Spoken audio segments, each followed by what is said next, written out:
properties Sorry, that are in the continue. 50, that are in the $50,000 range, and so it's all over the board. You don't have to worry about this only being for the ultra wealthy. Everybody uses it, and believe it or not, it actually brings in more tax money for the government by having it than if they got rid of it. And I won't bore you with all the details, but the short answer is it allows more deals to take place. And we all know if more deals are taking place, that's more commissions getting earned, more title companies paying fees, and so on and so forth. Everyone in the real estate industry, if they're doing more deals, they're making more ordinary income and actually paying higher level taxes than what you pay through capital gains. So it's something that's been around a long time, and they talk about getting rid of it, and they in the end they do their homework and they realize they'd actually be giving up income by doing so. So it's not going anywhere. I've also handled exchanges personally for about half a dozen members of Congress. So they like this. They don't want this to go anywhere. But what you want to know is that anytime one of your clients is involved in a property that's not their principal residence and not a pure vacation home in general, so not a personal use property, but anything that's business or investment real estate, the most simple concept of what a 1031 is you can help them list that property, sell that, and instead of paying all the state and federal capital gains taxes, instead they can roll that money into new property and avoid those taxes. So we'll break that down exactly what that means as we go through this. And we will start with all of those evil taxes. So when you go to talk to a client about this, you don't have to be an expert, okay? Don't take my job away from me. I'm always happy to go over the nitty gritty with them. We never charge anything for that. We're happy to have phone conferences, see what makes sense and what doesn't. But what you want to have is a comfort level where you can mention it to your client and say, hey, instead of paying all those evil taxes, don't you want me to go find you a new property? We'll go find you a nice replacement property and you can avoid all those. And they might go talk to their accountant or figure out those numbers on their own and realize it's a lot worse than they thought, because a lot of clients think it's 15%. They say, oh, the long-term federal capital gains rate has been 15%. And they say it's been that for a long time. And, that doesn't sound so horrible to them. Maybe that rate will go up in the future. Well, it's never just 15%. Okay. That's the jumping off point. On larger deals or clients with higher incomes, they're going to end up jumping up to 23.8%. But there's also depreciation recapture. Let me jump to the next screen for that. So that's that idea that our buildings are crumbling away over time. If it's commercial property, they give it a 39-year lifespan, and the government gives residential property a 27.5-year lifespan. So if you bought a $600,000 property and the land value is considered $100,000, the building itself $500,000, you would take that $500,000, divide it by 39 if it's commercial, 27.5 again if it's residential. And that's a great thing. That's the tax break you get every year. You can use that to offset the income coming in from your rents. So sometimes they become tax-free on your income, or at least it's going to reduce the taxes you're paying on the income. So that's a good thing. However, when you go to sell the property, hopefully it went the other direction. It didn't go down in value, it went up in value. And when that happens, the government's going to stick its paw out. It's going to say, hey, pay us back. So Uncle Sam wants his money if it didn't depreciate over time, but actually appreciated. So they're going to take the total of the credits that you received through the years, and they're going to tax that at 25%.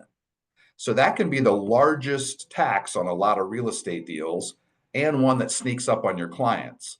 Because if they're just looking at, I paid X amount for this property, and now I'm selling it for close to that, where they feel like they have little or no gain, they can forget that they may have taken hundreds of thousands of depreciation credits through the years, and that total is going to be taxed at 25%. So don't let your clients forget about that. Finally, on top of those, it's state tax. Ohio's not the end of the world at 3.5%.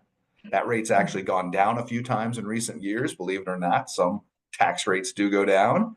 And there are states even lower than us, as you see there, with Florida, Texas, Nevada, Wyoming, South Dakota, Tennessee. Those are 0%. They don't have a state capital gain tax, which is great. However, some states are pretty horrible. Look out there at the crazy left coast with California. They're adding on another 13.3%. So that's brutal. On top of that, they have lots of other rules that Ohio doesn't have. California has something called a clawback provision. So if your client's selling property in California, maybe relocating their property with you to Ohio, you might want to warn them, hey, the state tax is bad. And, this clawback thing comes up, which means if they do the exchange, let's say they buy in Ohio, great, no taxes are due.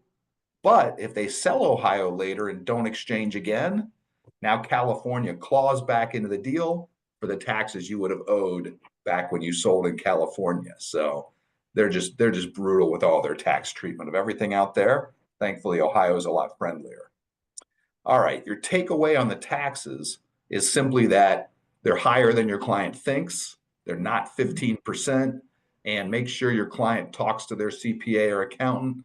They crunch the numbers. Once they see how horrible those checks are, they're going to be writing to the state and to the feds. They'll come back to you and say, hey, let's go find a replacement property. You can earn a second commission. Any questions about the taxes? Did that make sense? Greg, I've got one. Yeah, please. You expressed the principle of, hey, there's more taxes and there's more costs associated than they may realize beyond the national capital gains number. Do you have, like, not to put you on the spot, but like a recent example, like, hey, they sold a property they were going to sell a property for 100. They thought that it was this, but it was actually this, like, just to give a scale for how much more it typically is. I know that it's totally situational, but sure, yeah. No, I don't have a specific example in front of me where I could give you the numbers, but it's often about double what they think. I would say most often it's about 28% rather than 15%. Now, occasionally we see a deal that's up over 50%. So that can be in situations where, they've done this incredible deal. They're selling maybe 11 months later. They're not even to the long-term capital gain yet. Maybe they're selling in California. So it's sort of the extreme example, but I've seen a handful of those through the years where the total tax rate is over 50%. But I think a really good average is about 28. So that's significantly more than the 15% that some people have on their brain. Thank you. That's helpful. Yeah. Any other questions on that? All right, I'll keep moving. So the next thing you're going to want to make sure your clients understand, and really I drive this home because I talk to so many clients through the years. I've been doing this for more than 22 years now, just nothing but 1031 exchanges. And a lot of clients have this aha moment and they're very mad at themselves because they didn't understand the rules. And had they understood them, they would have done more exchanges earlier, but they sold a bunch of properties, paid the taxes on those before they learned 1031. And one thing they have in their brains as well is what like kind property means. They think it means if you sell a duplex, you got to go buy a duplex. Or at the very least, if you sell residential, you have to buy residential, for example. However, it's incredibly flexible. The government sees it all as land for land, dirt for dirt. They don't care what's on it. It just has to be business or investment real estate being traded for business or investment real estate. So it's perfectly okay to sell a rental duplex and go buy a shopping center, or sell an apartment complex and buy farmland. Anything for anything, as long as it's a business or investment property. So when you go to a client, you say, hey, I see you're, selling this rental property. Are you thinking about a 1031 exchange? Sometimes they're just going to tell you no and they want to move on and they shut down on you. You don't want to take a no that easily, because you might not be doing them a favor and you're not actually being kind by doing it. You need to ask them why they don't want to do it. There are good reasons. If they say, I'm getting out of real estate, I want to put my money in the stock market, that could be a legitimate reason. But if they say, well, I just don't want to buy another duplex, that's not a good reason. Then you want to make sure they understand they can go buy something different. So you want to talk to them about why, and not just take a quick no as the end result.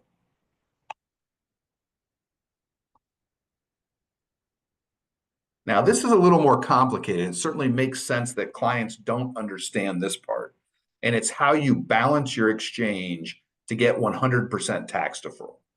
The simple way to think about this is that the government wants to pretend nothing has changed. So you sold property A over here and went and bought property B over here, but the numbers are equal or higher. What do I mean by that? Well, it's what's on your screen. They start by telling you buy a property of equal or greater value. That's not exactly specifically true because the closing costs do come off the top. The things that we like real estate commissions, title fees, 1031 fees, the client doesn't have to make up for those. So maybe they sold for 500,000 for an easy number. Let's say they had $50,000 of closing costs, then 450 becomes their magic number. That's what they need to match up. So that's your starting point. But specifically, it's number 2 and number 3. Don't keep any cash as number 2. So whatever's being paid to you from that closing, use that as down payment on the new property. Number 3, if you're paying off debt with your sale, they want you to replace that. Now, there's 2 ways to replace it. The easy way, and what most clients do, is they get a new loan. So if you paid off $208,000 on your closing statement when you sell, you can go get a loan for $208,000 or more on your new property. You've matched that up, great. However, you go buy a new property and you're buying a nuclear waste dump, and the banks aren't going to give you a loan on it. They don't want any part of that. So, but it's going to make you a lot of money, so you want to buy it anyway. You don't have to pay the taxes on that debt portion of the $208,000 you paid off on your old property. You could match that up by adding $208,000 of cash to the deal. So you're still buying the same value. You're just having more equity in your new deal. So you can offset the debt from the old property either with new debt or new cash. Number 4 doesn't come up too often.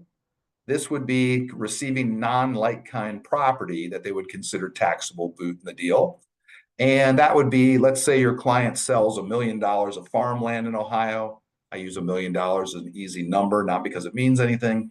And they go out and buy $1 million hotel.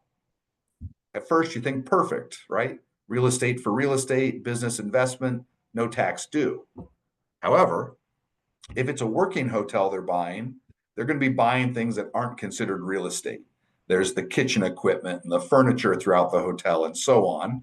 So maybe the real numbers are 700,000 of real estate and 300,000 of what the IRS calls personal property, things that aren't real estate. So that means they went down in value by 300,000 on the 1031 exchange, even though they feel like they didn't. So that's going to be taxable boot unless that client goes out and buys a second property with at least 300,000 of real estate value. So that doesn't come up very often, but that's the third kind of boot. There's cash boot, if you don't reinvest all your cash, mortgage boot, you don't replace the debt paid off at closing, or non-like-kind boot, like I just mentioned. All right. Any questions about boot or anything so far? I've got one, as the others think. Please. What if I am looking to reinvest in a value add property and looking to use some of the proceeds towards the cost of rehab? Yeah, is that permissible, or do I need to have a particular, like a 203K or a conventional home light, like a value add product? Yeah. Or so, talk with us about that. Yeah, great question. The answer is yes and no. And I say that because there is a way to do it. So the IRS gives you a way to count improvement value. And that can be whether you're buying something you're fixing up or whether you're buying bare land and want to build on it.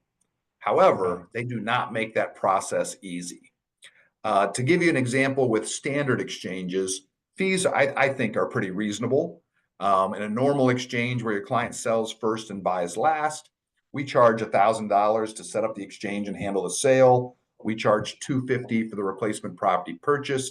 So 90% of the exchanges we do nationwide have a total fee of $1,250. That's usually not a horrible part of the closing statement that would kill anybody or a part of the real estate deal. So that makes a lot of sense versus what those state and federal taxes typically are. But when you want to add value, what the IRS says is you only get credit for the value of the property at the time you take title. So they get you around that by the use of what's called an accommodation title holder. Typically, that's going to be our company. We're going to set up a new LLC. We'll go into title on the new property when you're ready to close. The money to buy it is still coming from you and or your lender, but we go into bare legal title. You'll have full control over the property from day one, and you can start the construction process or the rehab process. Now, what also makes that difficult in the way the IRS has it set up, you're always stuck with your 180-day exchange period, which we'll be talking about in just a moment here. But from the time you sell, you always have 180 days to buy your new property, or in this case, to buy the new property and get it rehabbed or fixed up as much as you want, and then end your exchange. So, sometimes we've seen people who can put up a skyscraper in 180 days, and we've seen people who can't get a patio built in the backyard in 180 days, right? So it varies hugely, but because we have to go into title to make that work, it's a much more expensive type of exchange. That type of exchange starts at $6,500 is the fee, and it goes up if it's a very expensive property. It goes up by $500 if there's a lender involved because we're holding their hand, and that's a good bit of the work. So those are not $1,250 total. Those may be $6,000, $8,000, $9,000 total. Plus, there's extra closing costs. They have the closing where we take title on their behalf, and then either when they're done with their improvements to get to the tax numbers where they want them, or we reach day 180 in the exchange, we're going to transfer that property over to your client, and they're going to have, in essence, a second closing then, which will have some more closing costs and things with the title company involved. So, they are tough. So to answer your question, yes, you can do it. If you're adding 100,000 of improvements, it's going to make sense. If you're adding 20,000 improvements, that's not going to make sense. You'll spend more on fees than the taxes you're avoiding. So great. Thank you. Great question. Anyone else have any questions for now? All right, I'll keep it moving. All right, I'm going to skip through these examples. Pretty basic, and I don't want to spend time on that right now. Now, this is important to know. So even though I say, business or investment real estate can be exchanged for business or investment real estate, the IRS does have some further detail on that. They say they want it to be property that's held for investment purposes, as opposed to property primarily held for resale. So if you're the biggest home builder in town and you go out and you buy land and you chop it up into lots and build homes and end up selling off those homes, they're saying your primary intent is resale. Your primary intent is not to act like an investor. So they do not give them 1031 treatment. They're not going to tax them at capital gain rates. They're going to call that the inventory of their business as they sell off those homes. And they're going to pay, corporate level or personal level income taxes on those sales. But the same thing holds true for the flipper. So even if you go out and you're a full-time agent, but you occasionally buy a property, you rehab it, you flip it, that's great. That can work. However, the government sees that as the inventory of your business too, not your day job business, but your side business, and they don't want to give you capital gain treatment. Now, there's a ton of gray area there. The reason is there's no length of ownership. It's not that you have to own it 2 years. It's not that you have to have rented it out. It's simply what was your intent. And your intent when you buy a property could be, hey, I intend to, buy and rehab this property and then rent it out for the next 20 years. But if someone comes up to you 3 months later and gives you an offer you can't refuse, you are allowed to sell that property and do the 1031 exchange. So the government can't really read your mind, and sometimes you legitimately are buying a property and you think, all right, I'm going to rehab it. Maybe I'll sell it. Maybe I'll rent it. We'll see how it goes. And the government doesn't really have an answer for that. So in the end, it's really almost about what you might want to do on your next property. So if this one you maybe intended could have been a rental, but you didn't get that far, but you're going to buy another one that you definitely want to flip as quick as you can, that's not going to look great. Where if you buy the next one and do rent it out for a period of time, if you ever get audited down the road, that's going to look pretty safe. So it's really facts and circumstances in every case. But the true flippers aren't meant to be 1031 eligible. Now, when we're talking about people's primary residences and second homes, you get in some interesting issues as well. With a primary residence, you're usually under Section 121, which you've probably all seen through the years at some point, where you sell and you have those 4 questions to answer. And if you live there 2 of the past 5 years and didn't sell another home in the last 2 years and meet a couple other quick qualifications, you generally don't have to pay taxes on the sale of your residence. So you'd have to have more than 250,000 of gain as a single filer or more than 500,000 of gain as joint filers before you have to pay any taxes. However, there can be quirks. I got a call out of Cincinnati years back, and I assumed this guy was talking about a commercial property because he was talking about his $2 million gain. Well, only 20 minutes into the conversation did I figure out he was talking about his principal residence. I said, well, you want to go back and renegotiate this contract because that's a nice problem to have, but you're going to have more than $1.5 million, $1.5 million of taxable gain that you're going to get crushed on. So go back to your buyers, sweeten the deal for them, and say what you're going to do is let them move in right away, but maybe you'll rent it to them for 2 years and then sell at the agreed upon price. And by doing that, he ended up paying no taxes on that sale. So it was pretty huge. Residences can also include an investment component.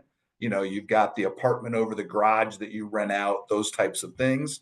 What happens there is you can still take the 121 benefit, avoid the taxes on most or all of it, but you could do a 1031 exchange with the apartment over the garage value. So it can mix and match as well.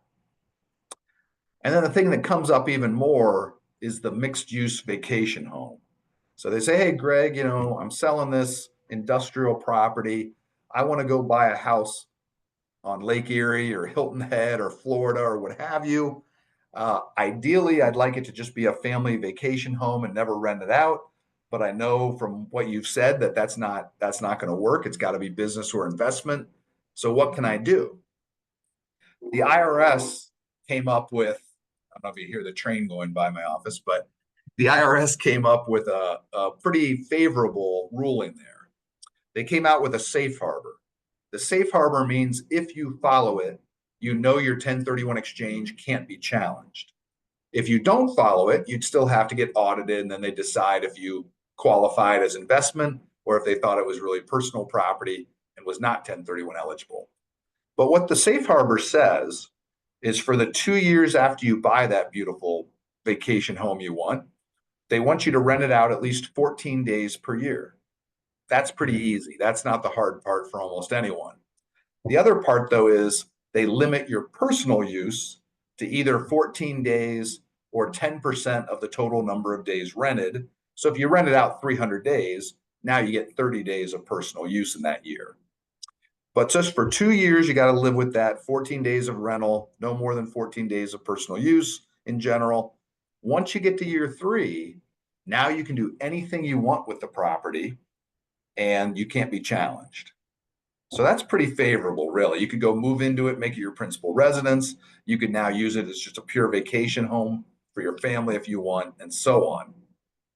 And I should have mentioned, but when we're done, I'll email a copy of a book of information and a brochure that has almost everything we're talking about in it.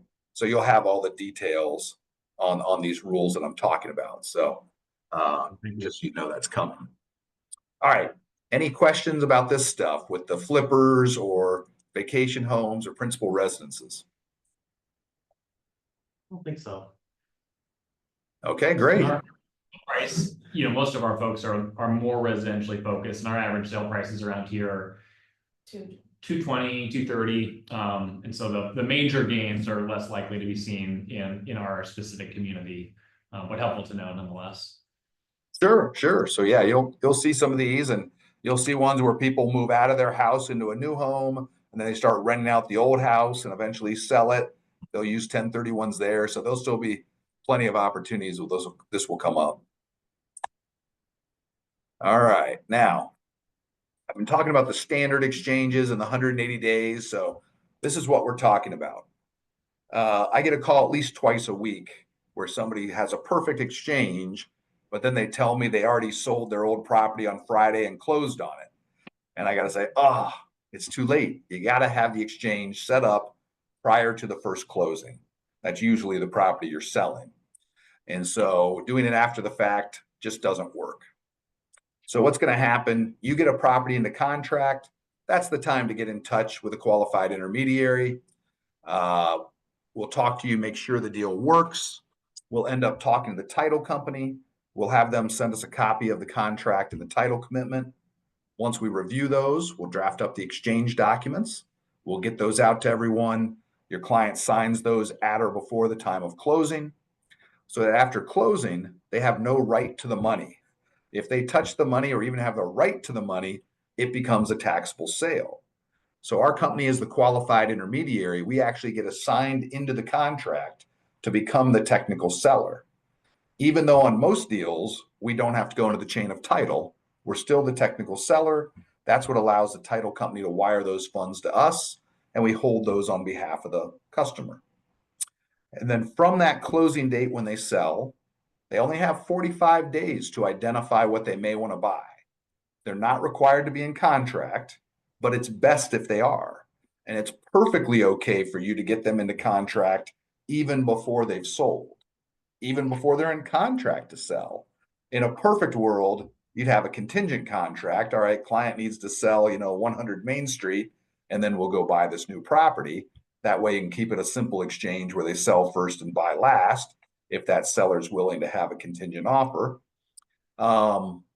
But they're allowed to do it whenever they want. So you don't have to wait for the 45 days to start working with your client to find the new property. Get busy trying to find it as soon as you can. But when you get to day 45, like I said, you're not required to be in contract. You've got to at least list the addresses of the properties your client's interested in buying. Because once you're to day 46, there's no mercy and there's no changes. They can only buy something that was identified, or their exchange will end up failing.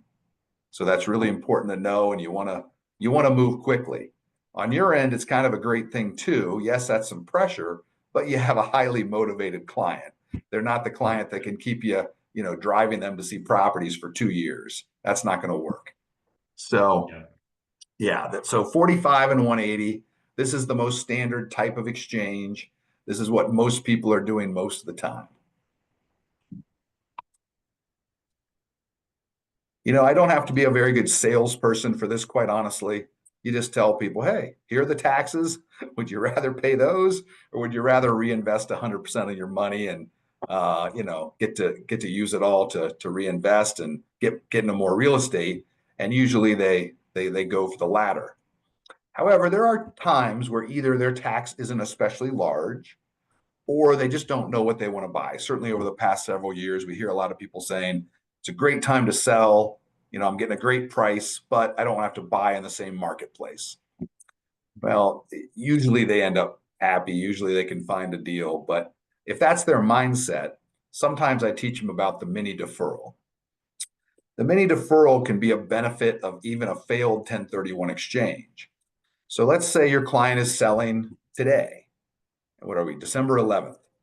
And if they sold today and they start the 1031 exchange, even though they're not so sure they are going to be able to find something, their worst case scenario is they'll get the money back from the qualified intermediary next month after their 45 days runs out, because that's when their exchange would end if they haven't identified something to buy.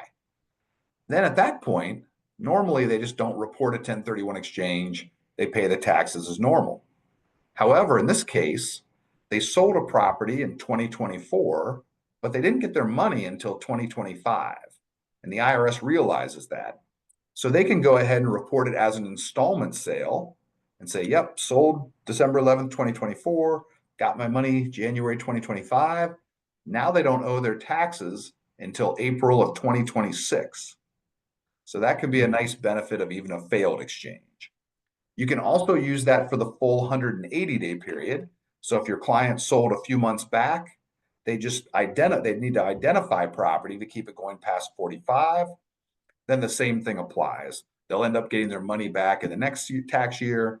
So they put off the tax bill until the April after that. Little something to not super important, but tidbit to know. All right, maybe the last thing we'll have time to go through, and then I'll take questions. But I'm nearing the 30-minute mark. The identification rules. So you do have to identify, like I mentioned, what's going to be purchased within 45 days after the sale. The IRS limits this for no real good reason, but they limit it. So you can always identify up to 3 properties. Simple enough. That's called the 3 property rule. If you name 3 properties, it doesn't matter what the values are, you're good. 3 or fewer, you're good. But a lot of clients want to name 4 or more. They either want to do that because they're not sure what they're going to want to buy and they want more possibilities, or they're actually going to buy more than 3 properties. Maybe they sold for $5 million and they want to go buy, $200,000 condos, that kind of thing. So when they want to do that and they need to name more than 3, they're under what's called the 200% rule. You take the value of the property sold. Let's say they sold property with a sale price of $500,000. You double that, in this case, to $1 million. That's their 200% limit. So someone with $1 million limit could name 4 properties averaging $250,000, and it works because they haven't exceeded that. Finally, you want to ignore it. But if you break the 2 rules, so you've named more than 3 and it's over 200% of the value sold, if you buy 95% of the property on your list, the IRS will accept it. That's way too risky. It basically means you have to close on everything on your list or your whole thing fails. So they came up with some very strange rules here, and I won't bore you with the reasons why, but that's what we got to live with. The good news is most people use the 3 property rule. A lot of people are in contract, already know what they're going to buy. They're really naming 1, and if anything, they name a couple backup properties just to be safe. But the 200% rule can be a little annoying at times and a bit confusing. All right, I am going to stop there and take questions about this or anything else, or if there's a topic you've seen before and we didn't get to talk about, etc., let me know how I can help. Greg, I'm going to jump in with a situational one. So the last one that I did with you guys, just to illustrate what can be done and the power of it. So I purchased a single family home, where is it? In January of 2021 for $95,000. I sold it this past year in January of 24 for $135,000, a $40,000 gain.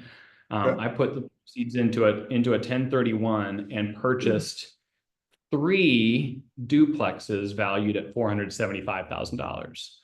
And so because those met the 3 property rule, I identified 3, I purchased all 3, even though it exceeded the 200% rule, it qualified under the terms of the 1031. Is that correct? Yeah, absolutely. If you buy everything, you're safe no matter what. If you hadn't bought all of them or there was something else identified as well, then you'd have to just kind of confirm, okay, yeah, this was 3 properties, which duplexes really should be 1 each as opposed to 2.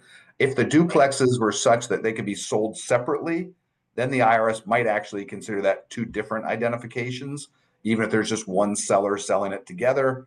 If it could be sold separately, you'd have to be careful about that. But in your case, yeah, you're good under any of the rules because you bought all of it.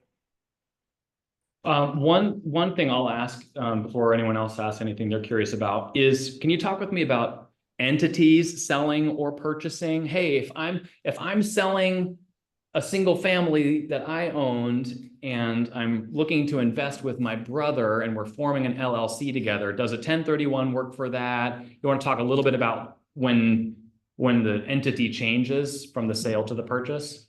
Yeah, that's a great question. So one thing to always keep in mind, you always have to show the IRS that the same taxpayer who sold is the taxpayer who's buying. Okay, so the same taxpayer has to complete the exchange. So if I sell a property owned by Greg and my brother and I want to go buy a property together and we say, oh, let's throw it into a 2-member LLC, we'll be 50-50 members, that's not going to work because Greg is not the same taxpayer as that 2-member LLC. The IRS won't respect the exchange. So we would have to buy in my brother Brian's name and my name as tenants in common, where our names show up in title. Then I'll get credit for 50% of the purchase. And if that matches up with my numbers, great, that works fine. Other things we see all the time, because any entity can do an exchange. You can certainly do it as a corporation, as an LLC, a partnership, a trust, etc. But often you've got to match up as the same entity. There's what are called disregarded entities for federal tax purposes. So if I set up an LLC and I'm the sole member of it, which, my wife probably wouldn't allow that, but if I did that, then that's a disregarded entity. It doesn't have to file its own tax return. It just that information for that gets filed as part of my personal return as a schedule. That LLC would not have a separate filing. Because of that, it's called a disregarded entity for federal tax purposes. That offers some leeway. So we see that with clients in a lot of different manners. The first would be if you sell as Greg, it's perfectly okay to buy in Greg's LLC.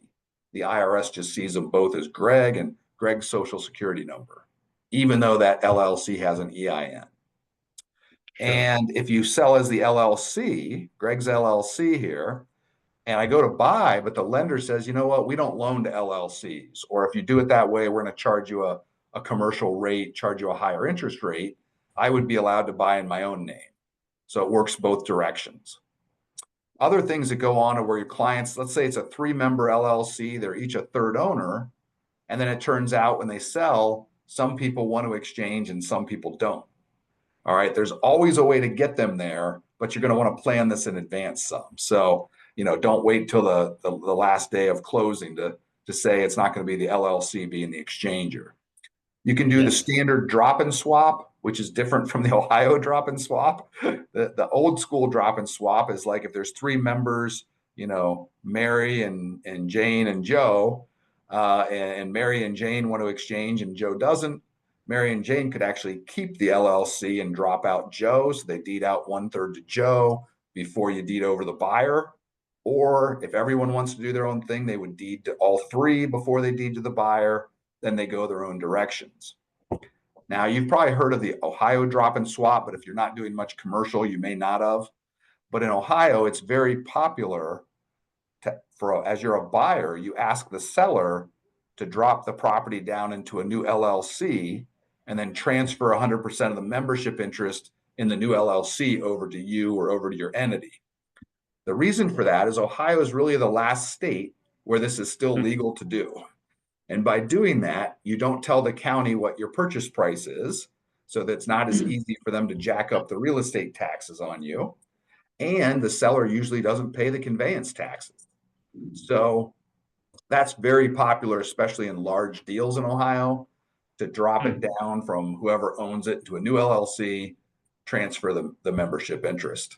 That's different than the traditional drop and swap, which really just has to do with members in an LLC when some want to exchange and some don't. All right. Did any of that make sense? Yeah, that's interesting. I wasn't aware of that in Ohio. Yeah, I Tina. do have a question. So we get somebody who has 1 or 2 properties and, they're doing, the 1031 exchange. And then they decide to sell all their properties, but they've used this 1031 exchange.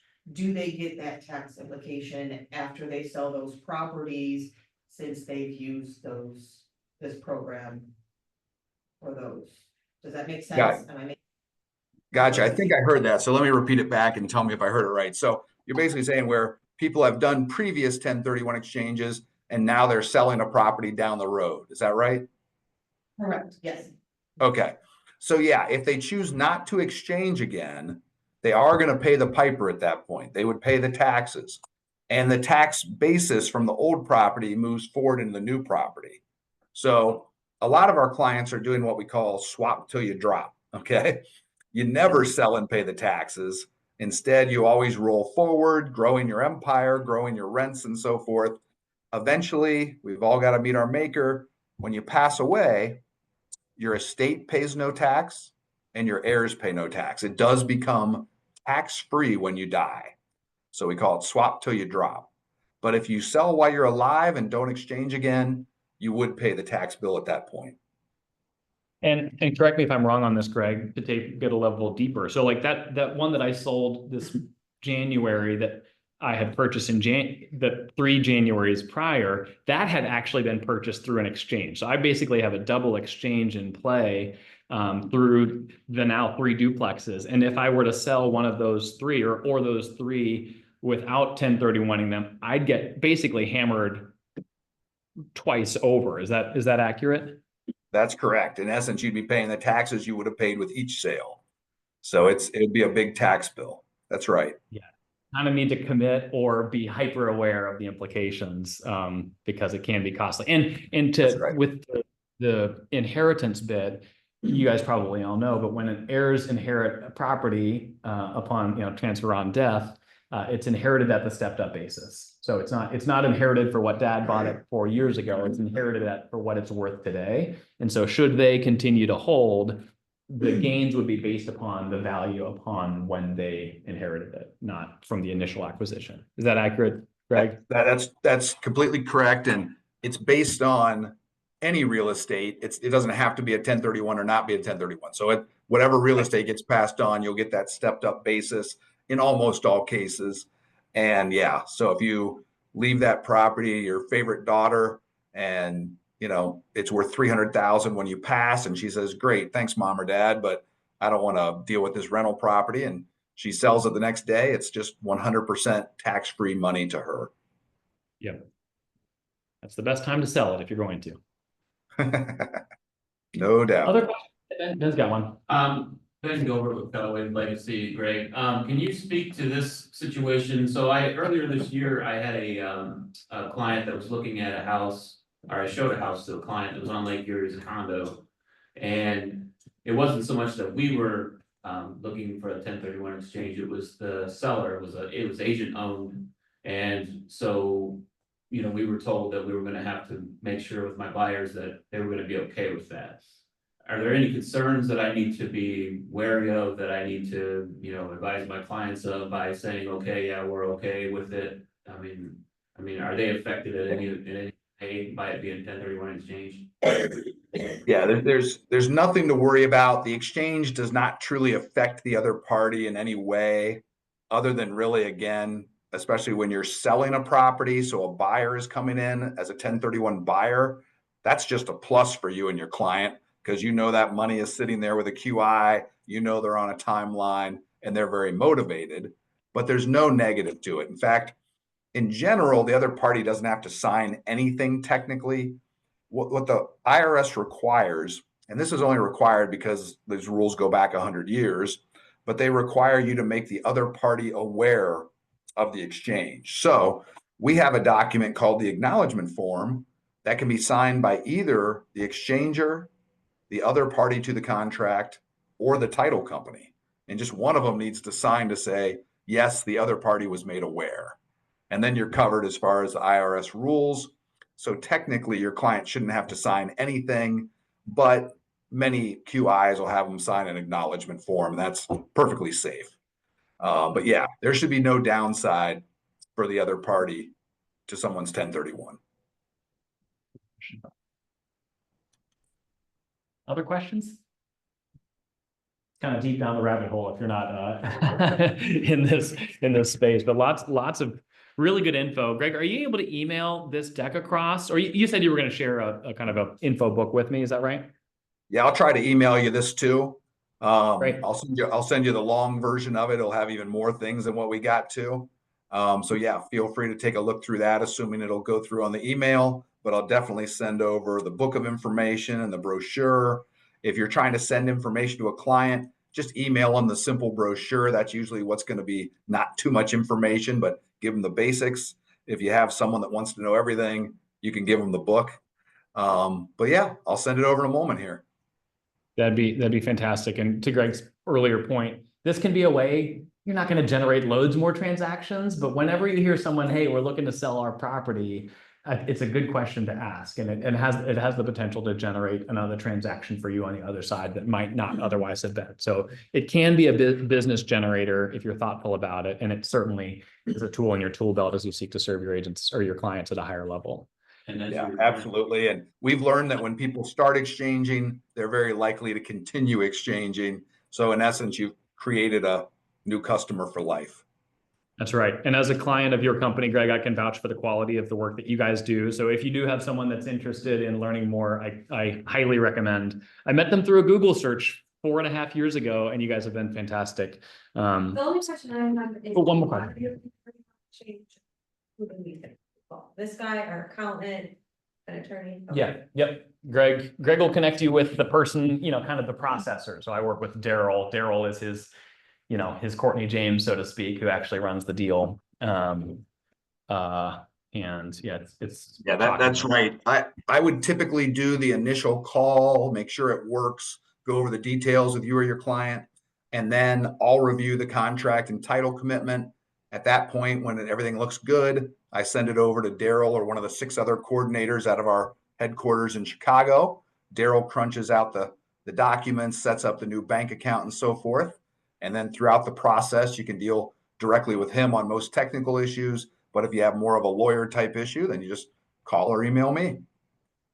That's right. And you are Esquire. You are a lawyer as well, correct? Yep, still licensed to practice in Ohio, even though I haven't done anything but exchanges for the last 22 years. Right. You're based in Ohio, but you guys can this can work anywhere in the country. Is that correct? Very easy to do it anywhere in the US. Okay. Fantastic. Really appreciate you taking the time today, Greg. Lots of really valuable information. And yeah, we'll share the info out as I get it. My pleasure. Thanks, Mark. Thanks, everyone. Thanks, Greg. Thank you. Thank you. Thank you. All right. The last thing that I had just briefly was I was going to ask Melissa, but Ben, I'll also put you on the spot. You guys went to, it was a NAR conversation, kind of a outlook on where you guys see the market going or where they see the market going. Any key takeaways from there? I put Melissa on the spot. She knew I was going to ask that question. You didn't, Ben, so she can stall for you. Okay. Love to hear some high level. Demographics, You go, I'll fill. empty nesters is gonna be big, or should be big. Okay. First time home buyers will be bigger. Interest rates should probably swing somewhere between 5 3/4 to 6 1/4. Okay. That's what they're predicting.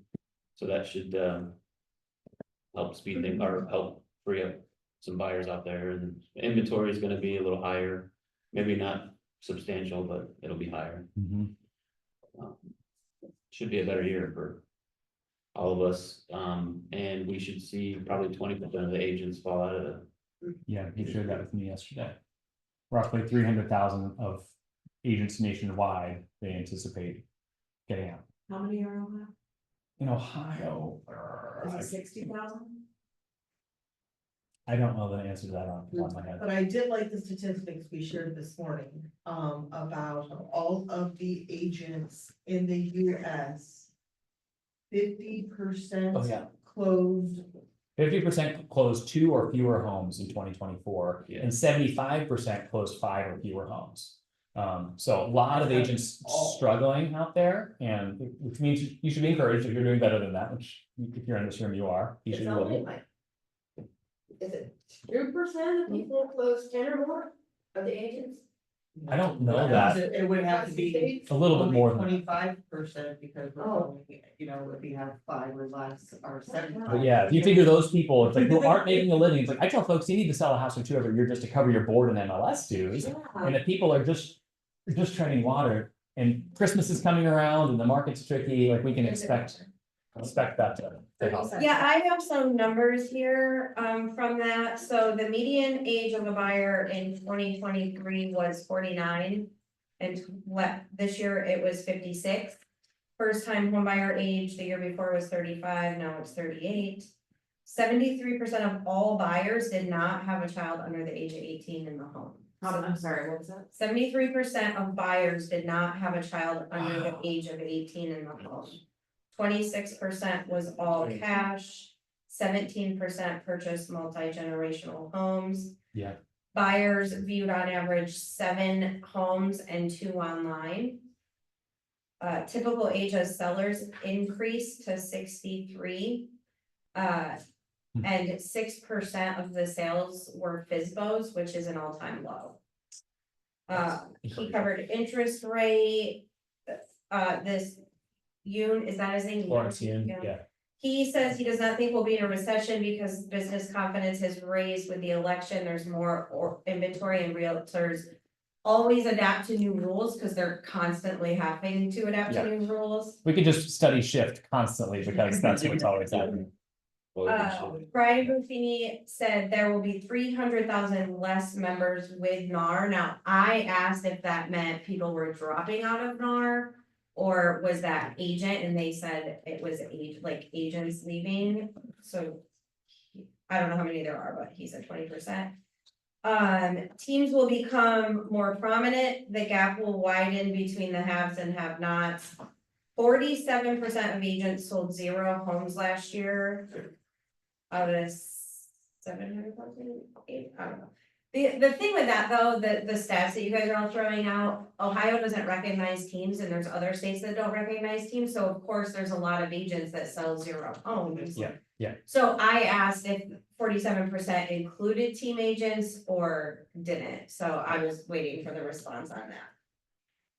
I think the most shocking thing that I learned, 73% of realtors were not certain they would be in the business in 2 years. 73%, yep. Well, can I jump in real quick on that? And I think that's a big warning, takeaway is, there's gonna be a lot less of us, but the ones that are left are gonna be skilled. Yeah, Super it's a skill-based market, yeah. You know, if you wanna stick around. The you gotta- the opportunity is huge. Yeah. But you also, to stay, I mean, you're gonna have to up your level as well. Mhm. Brian, The way I took it. yeah, completely. Brian Ruffini said in July of 23, there was 15,000 canceling deals, bombs, deal fell throughs. July of 2024, there was 60,000, What was the first number? 15,000. Yeah. And he said 90% of those are from the inexperience of the agents dealing and getting people through those situations. From just seeing what I see on my team, I tend to agree with that, chances are, if I'm representing a buyer, we're working through the inspection, and that's not to say anything bad, but when you're a newer, less experienced agent, you don't know what to do or what to say or how to get this stuff fixed. And then 2024 has been the worst market since 1995. And in addition to this, NAR and a bunch of other entities have lost 40% of their revenue with the lawsuit. And he said, people want the wow customer experience. They don't want to feel like a transaction. Yeah. And so he has a class that it ended up being like a coaching plug at the end, but Of course. I really I've never heard of that guy. And he's one of the most accurate one that predicts what's gonna happen in the market. What I wish they would have done was a little recap of 2024 and predictions, and to see how those would have measured up. That's the only thing that I would. What's his name again? Brian Buffini. He has a big coaching, I'm sorry, what? he has a big coaching platform, Oh, okay. Buffini and Associates or something like that. And the Yoon guy is the president of NAR. Yeah. The agent guy that. Yeah. Chief economist. Yeah. So that was interesting. People who are conducting real estate transactions are getting older, which to me, I interpret that as money is harder, launching careers is harder, people are starting families later. That statistic about 2 or 3/4 of transactions not involving basically kids in the house is crazy to me. I feel like Ohio's probably drags that number down a little bit, but still, that's eye-opening. Eye-opening, but you've got the empty nesters are the ones Sure. that are. I don't need this big house. Yeah. Yeah, and those are the 2-for-1s usually. Mhm. You know, you're selling their primary home, and you're finding their forever home. I mean, that's, And then you're doing 2-for-1 here and then the first time home buyer. yeah. Yeah, and nearly 1 out of every 5 buyers is buying multi-generationally. Which that's probably more common in higher cost of living. New York, California's, but we see that here too. Hey, we're looking for, You're buying it. with mom's gonna live with us or separate apartment, In-laws, in-law suite. First floor master, yeah. And we see that, like, we have plenty of people that ask those sorts of questions. Little kitchens, one upstairs, one downstairs, Yeah. at the Amish area. That's informative. Thanks for sharing. I took a lot of notes. While they were talking. Was it Lawrence Yun or Brian Buffini that was doing most of the talking? Brian, Okay. Yeah. Cool. it was good. You guys can probably go to YouTube and watch it now that it's been out, but it was it was crazy. So like 2024 for us, like, we're not down volume, but we're down transactions. Yeah. I mean, that doesn't make a difference to a realtor because they're generally still making the same. Paid on amount of money. volume, right? And I think 2024, like, I think consumers were just way more needy and way out of sorts with like expectations versus reality. Agreed.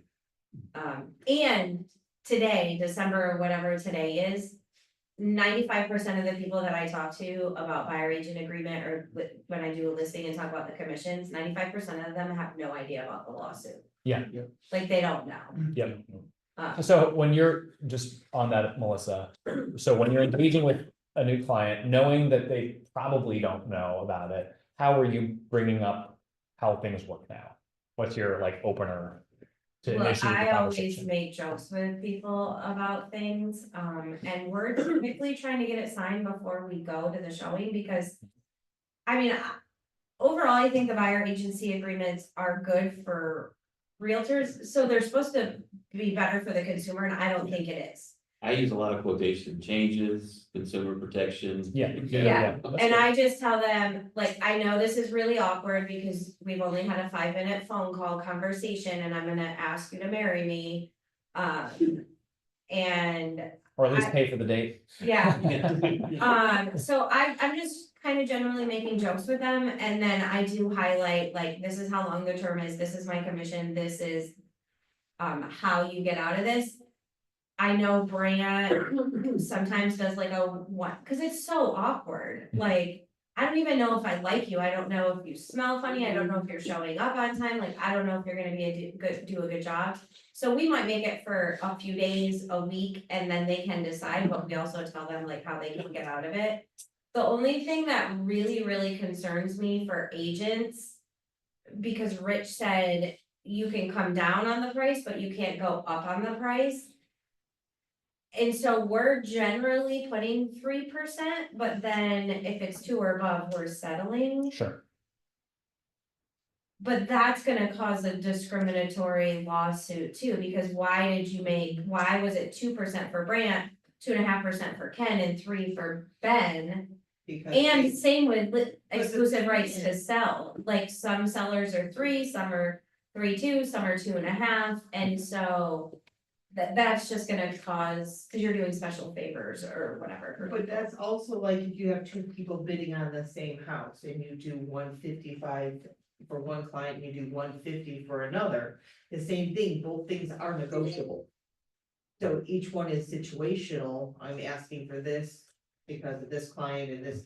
If it's negotiable, we can't be held against if we're gonna do different ones for different people. Right. Otherwise, it's no longer negotiable, we have to have a set fee. Right. So we can worry about that all day long, but our response is always because it's negotiable. negotiable. Yeah. Yeah, It's Gloria? not set. Yeah. and it always has been. Yeah. Is anybody running into buyers who say, I've been in the houses already without signing anything? Oh, for sure, I mean, Yeah. that's Boone County for you, most Yeah. agents don't do what they're supposed to. Yeah, And most of those agents never had a consumer guide signed too. yeah. I mean, those are the people that will be getting out of the business. And I pretty well believe him because he says, I'm not marrying you. And I'm like, that's realtor. But I'm also Realtor gonna- talk, not mine, but some realtor talk, you know. That have them sign it at the house and do not give them a copy. Hmm. Big, huge, no, Yeah. no. Yeah. Either you have them take a picture of it. Yeah. Or you give them original and you take a picture of it.